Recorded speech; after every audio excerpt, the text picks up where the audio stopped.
LB Nagar metro station వద్ద tension వాతావరణం నెలకొనింది. చంద్రబాబు మద్దతుదారులు పెద్ద సంఖ్యలో చేరుకున్నారు. స్టేషన్లోకి పోలీసులు అనుమతించకపోవడంతో పెద్ద ఎత్తున నినాదాలు చేశారు. ఎల్బీ నగర్ మెట్రో స్టేషన్ నుండి మా క్రైమ్ బ్యూరో చీఫ్ కృష్ణ పూర్తి వివరాలు అందిస్తారు. చంద్రబాబు నాయుడుకు మద్దతుగా హైదరాబాద్లోని పలు మెట్రో స్టేషన్ల వద్ద ఉద్రిక్తత వాతావరణం చోటు చేసుకుంది. మియాపూర్ నుంచి ఎల్బీ నగర్ వరకు మొత్తం మెట్రో స్టేషన్లలో నల్ల టీషర్ట్లు డ్రెస్సు ధరించి తమ నిరసన వ్యక్తం చేయాలి, చంద్రబాబు నాయుడిని విడుదల చేయాలి, ఆయన పైన అక్రమంగా పెట్టిన కేసులన్నింటినీ కూడా ఎత్తివేయాలని చెప్పేసి డిమాండ్ చేస్తూ ఇటు పిలుపునివ్వడం జరిగింది. ఈ పిలుపులో భాగంగానే పెద్ద ఎత్తున అటు మియాపూర్ నుంచి ఇటు ఎల్బీ నగర్ వరకు పెద్ద సంఖ్యలో మద్దతుదారులు నిరసన వ్యక్తం చేసేందుకు రావడం జరిగింది. ఎక్కడికక్కడ పోలీసులు కూడా వారిని అందరినీ కూడా మెట్రో స్టేషన్లోకి వెళ్ళి ఈ ఏదైతే మెట్రో అంటే ట్రైన్ ఎక్కి దాంట్లో నిరసన తెలియకుండా అడ్డుకున్నారు. దాంతో కొంత ఉద్రిక్తత వాతావరణం అనేది చోటు చేసుకోవడం జరిగింది. ఈ చంద్రబాబు నాయుడు వ్యవహారానికి సంబంధించి ఆయనని బేషరతుగా విడుదల చేయాలి అనే ఉద్దేశం పైన వాళ్ళంతా ఆందోళన చేస్తున్నారు. వాళ్ళని అడిగి మరీ తెలుసుకుందాం. చెప్పండి, ఈ బ్లాక్ టీషర్ట్ ధరించి మీరు నిరసన తెలియజేస్తున్నట్టు మేము చాలా శాంతియుతంగా నిరసన తెలియజేద్దాం అనుకున్నామండి. నాకు ఒకటి అర్థం కావట్లేదు. ప్రభుత్వానికి వచ్చిన ప్రాబ్లం ఏంటంటే ఇంతమంది మెట్రో టికెట్స్ కొంటుంటే మెట్రోకి ఆదాయం పెరుగుతుంది. మేము చాలా క్వైట్గా చాలా సైలెంట్గా ఎవరికి తెలియకుండా మా మట్టుకు మేము మెట్రో టికెట్ కొనుక్కుని సైలెంట్గా మెట్రోకి ఎక్కాం.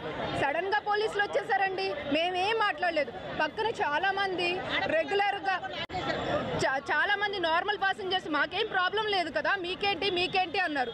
మేము కనీసం ప్లకార్డ్స్ పట్టుకోలేదు, స్టిక్కర్స్ పెట్టుకోలేదు, ఏమీ లేదు.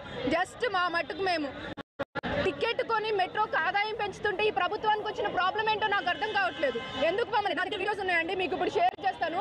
లిటరల్లీ పట్టుకుని లేడీస్ అని కూడా లేదండి, పోలీసులు గుమ్ముగూడిపోయి అమీర్పేటలో పట్టుకుని లాగేశారు. నేను రిక్వెస్ట్ చేశాను, నేను ఎవరిని ఏమీ చేయట్లేదు కదండి, మేము సైలెంట్గా వెళ్తున్నాం కదా, ప్రాబ్లం ఏంటి అని లిటరల్గా పట్టుకుని లాగేశారండి. అంటే కేటీఆర్ ఒక ఆరోపణ కూడా చేశాడు, చంద్రబాబు నాయుడు అరెస్ట్ చేసి ఆంధ్రాలో అయితే తెలంగాణలో ఏంటి గొడవ మీది అని అన్నారు కదా, దాని మీద నాకు ఒకటి అర్థం కావట్లేదండి. ఆయన మర్చిపోతున్నట్టున్నారు. Both states are still apart. 10 years వరకు మాకు ఇదే రాజధాని అని చెప్పారు. మేమందరూ ఇక్కడే బతుకుతున్నాం, మా గడ్డ మీద ఉన్నాం. సరే అండి, అదే మాట మీద ఉండండి. కేటీఆర్ గారిని అదే మాట మీద ఉండమనండి. లైక్ అది మాట మార్చారు కదా, అక్కడ వాళ్ళు వచ్చి ఇక్కడ మాకు ఓట్లేయద్దు అని చెప్పండి. ఆంధ్ర వాళ్ళందరూ ఓట్లేయడం మానేస్తాం. మాకు కేటీఆర్ గారి మీద చాలా మంచి అభిప్రాయం ఉందండి. కేసీఆర్ కానీ కేటీఆర్ కానీ చంద్రబాబు నాయుడు గారు ఒక లెవెల్కి తీసుకెళ్తే వాళ్ళు ఇంకో లెవెల్కి తీసుకెళ్ళాలన్న మంచి అభిప్రాయం ఉంది. ఇప్పుడు అదే మాట మీద ఉండమని చెప్పండి. మీ స్టేట్లో జరిగితే మాకేం సంబంధం అనమనండి. మా స్టేట్ వాళ్ళందరూ ఓట్లేయడం మానేస్తాం, మీకు ఓకే అంటే చెప్పండి. సో ఏదైతే మీరు టికెట్లు చేసి ప్రయాణికుల్లాగా నడుస్తూ నిరసన చేయడం వల్ల ఇబ్బంది ఏర్పడే అవకాశం ఉంటుందనే ఉద్దేశంతో అడ్డుకుంటున్నామని పోలీసులు చెప్తాను. దాని మీద మీ కామెంట్. సార్, ఇబ్బంది ఏముంది సార్? ఇప్పుడు మేడం చెప్పినట్టు ఇబ్బంది ఏముంది చెప్పండి. నార్మల్ ప్యాసింజర్స్ లానే మేము కూడా వస్తున్నాము. జస్ట్ బ్లాక్ డే లాగా మేము భావించి ఒక అక్రమంగా అరెస్ట్ చేశారు చంద్రబాబు నాయుడు, దానికి నిరసనగా చేస్తున్నాం. We all are educated. మేము ఏమి గొడవలు చేయట్లేదు, ఈవెన్ నాట్ ఈవెన్ ప్లకార్డులు కూడా పట్టుకోవట్లేదు, ఏమి చేయట్లేదు. జస్ట్ నార్మల్ ప్యాసింజర్స్ అని వెళ్తున్నాం. Miyapur to LB Nagar to Miyapur, అంతే. గొడవలు లేవు, ఏమి లేవు. వస్తున్నప్పుడు కూడా ట్రైన్లో చూడండి కావాలంటే ఎవరైనా కంప్లైంట్ చేశారా? ఎవరు చేయలేదు. ఇంకా సపోర్ట్ చేశారు, మామూలు నార్మల్ ప్యాసింజర్స్ సపోర్ట్ చేశారు. ఒక విజనరీ ఉన్న లీడర్ని అరెస్ట్ చేశారు. ఇప్పుడు గవర్నమెంట్ ఎందుకంటే భయపడుతున్నది గవర్నమెంట్. అంటే సెటిలర్స్ అందరం ఉన్నాము, వాళ్ళ ఓట్లు మాత్రం కావాలి వీళ్ళకి. వాళ్ళ మాత్రం మాటకు రోజుకో మాట. ముందేమో వద్దని చెప్పారు, ఇప్పుడేమో మళ్ళీ సంఘీభావం వాళ్ళు తెలుపుతున్నారు, కేటీఆర్ కానీ లేకపోతే టీఆర్ఎస్ పీపుల్ అందరూ కానీ. సో మేము గొడవలు ఏం చేయట్లేదండి. We all are educated, IT people అందరూ ఉన్నాం, పెద్దవాళ్ళు, చిన్నపిల్లలు, ఆడవాళ్ళు అందరూ సేవండి. గొడవలు ఏమీ చేయట్లేదు, శాంతియుతంగా చేస్తున్నాం ర్యాలీ.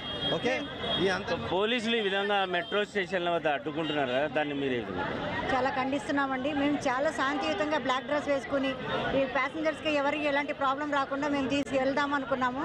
కానీ మేము వస్తే మాకు ట్రైన్ టికెట్ ఇవ్వలేదు. తర్వాత టికెట్ కష్టపడి తీసుకుంటే లోపలికి వెళ్ళడానికి లేదు. తర్వాత ఒక 10 నిమిషాలు ట్రైన్స్ మధ్యలో అన్నీ ఆపేశారు. మరి ఇక్కడ వచ్చిన తర్వాత కూడా మీరు బస్కి వెళ్ళిపోండి, మీకు ట్రైన్స్ వెళ్ళడానికి రైట్స్ లేవన్నారు.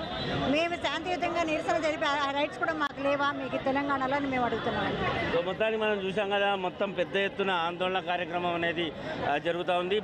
మేము శాంతియుత వాతావరణంలో ఒక నల్ల బ్యాడ్జీలు ధరించి ప్రయాణికుల్లాగా మేము ఇక్కడ నుంచి వెళ్ళి ప్రయాణం చేస్తాము. మియాపూర్ నుంచి ఎల్బీ నగర్ వరకు, ఎల్బీ నగర్ నుంచి మియాపూర్ వరకు మేము జర్నీ చేస్తే తప్పేంటి, పోలీసులు ఎందుకు మమ్మల్ని అడ్డుకుంటున్నారు, మేమేమైనా హింసాత్మకమైన ఆందోళనకు పిలుపునిచ్చామా, కేవలం శాంతియుతమైన వాతావరణానికి మాత్రమే పిలుపునిచ్చామని చెప్తున్నారు. కాబట్టి తమని ఏదైతే ప్రయాణం చేసేలాగా తమని అధికారులు అనుమతించాలని చెప్తున్నారు. 10 సంవత్సరాల పాటు రాజధాని అన్నారు.